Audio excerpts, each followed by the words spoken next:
presented by Dhoom Music.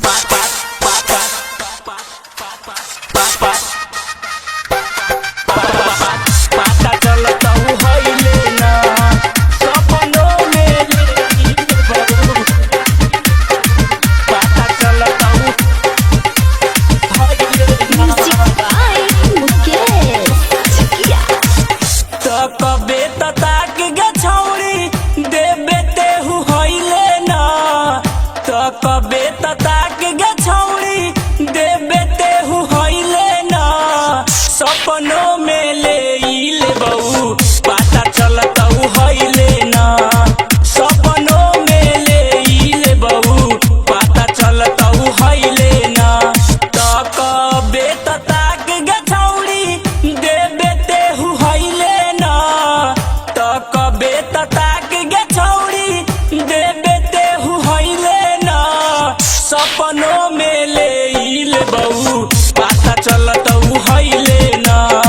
सपनों में ले इले बहू पता चलतऊ हईले ना।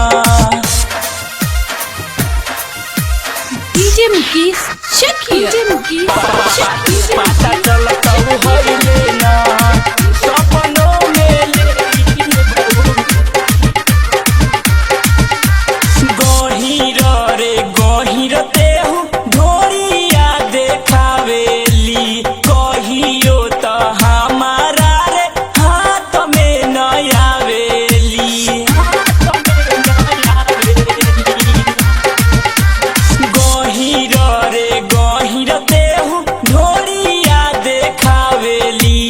कहियो त हमारा रे हाथ में न आवेली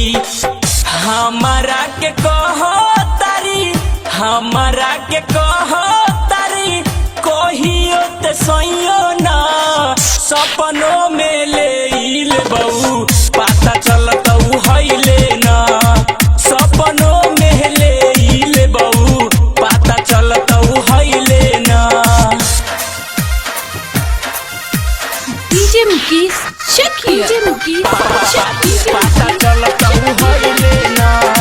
सपनों में ले इले बहू तहरे चक्कर में देहिया हमर गइल बा दुबराई राइटर के बेदर्दी से एक बेर लेत तू करवाई तहरे चक्कर में देहिया हमर गइल बा दुबराई